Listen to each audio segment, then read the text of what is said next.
আমি এখানে খুবই আনন্দিত যে নদিয়া ডিস্ট্রিক্টের মতো একটা জেলায় আমি আজকে রেফারি ক্লিনিক মানে আগামী প্রজন্ম যাতে স্টেট চ্যাম্পিয়নশিপ ন্যাশনাল যাতে এখানকার বাচ্চারা শুধু রেসলিং নয় রেফারি জাজ এবং ম্যাচ চেয়ারম্যানের ভূমিকা পালন করতে পারে।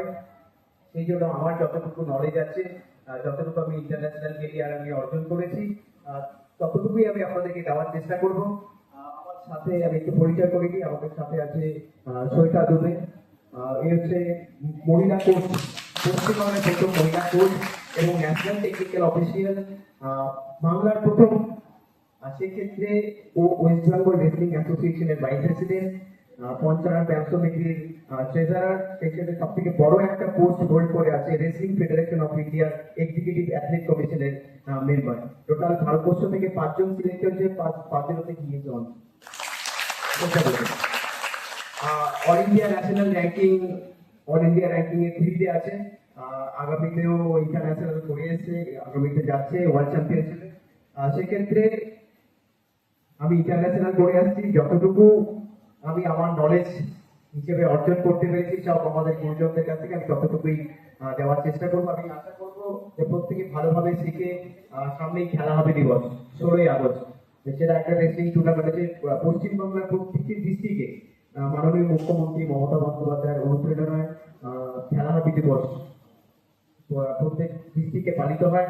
তো ফুটবলের সাথে সাথে কুস্তি ইনক্লুড আছে, সেক্ষেত্রে সারা পশ্চিমবঙ্গ ঘুরে দেখা আমার পক্ষে সম্ভব না, বা আমার পক্ষে সম্ভব না, সরকার পক্ষে সম্ভব না। তো প্রত্যেক ডিস্ট্রিক্টে যাতে ভালো মানে রেফারি তৈরি হয় সেই জন্য আমাদের আশা, যাতে নদিয়া ডিস্ট্রিক্টে যেরকম সুদর্শন বালা যেরকম একজন কৃতি খেলোয়াড় থেকে একজন অ্যাডমিনিস্ট্রেটর তৈরি হয়েছে, সেক্ষেত্রে বলছি এরপর বালাদার মতো আরো আপনারা এগিয়ে আসুন আর রেফারিটাকে শিখুন আর আগামী দিনে নদিয়া জেলার কুস্তিকে আরো এগিয়ে নিয়ে যাওয়ার চেষ্টা করুন।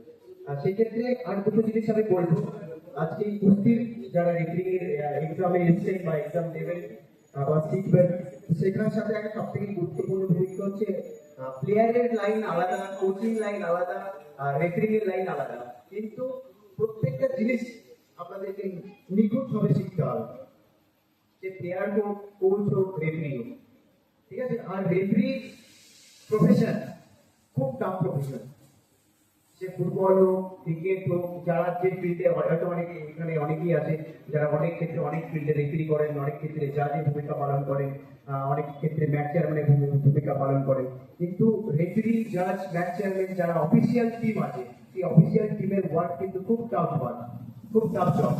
একটা প্লেয়ারের নির্দিষ্ট ফোকাস থেকে আমাকে ভালো প্র্যাকটিস করে আমাকে গোল্ড অ্যাচিভ করতে হবে, আমাকে সিলভার অ্যাচিভ করতে হবে, কিন্তু বেশিরভাগ ক্ষেত্রেই একটা প্লেয়ার সবসময় গোল্ডের জন্যই প্র্যাকটিস করে, তাই তো? কিন্তু যারা ভালো প্র্যাকটিস করে তারা গোল্ড পায়, যারা ভালো প্র্যাকটিস করতে পারে না বা সেরকম সুযোগ সুবিধা পায় না তারা সিলভার মঞ্চে সন্তুষ্ট থাকে। কিন্তু রেফারির টার্গেটটা অন্যরকম, রেফারির টার্গেটটা এই কারণে অন্যরকম, রেফারিকে প্রত্যেকটা প্লেয়ারকে সমানভাবে দেখে সেই হিসেবে জাজ করতে হয়, সেইভাবে স্কোরিং করতে হয়। আর রেসলিং পুরোপুরি ডিফারেন্ট, অন্য যেসব ইভেন্ট আছে সেই ইভেন্ট থেকে রেসলিং পুরোপুরি ডিফারেন্ট, কারণ রেসলিং এর কোনো রকম সীমা নেই যে কখন কোন অ্যাকশন হবে, কখন কোথায় কি পয়েন্ট হবে, কোথায় কি স্কোরিং সিস্টেম হবে, সেগুলি প্রচুর প্রচুর পরিমাণে ডিফিকাল্ট।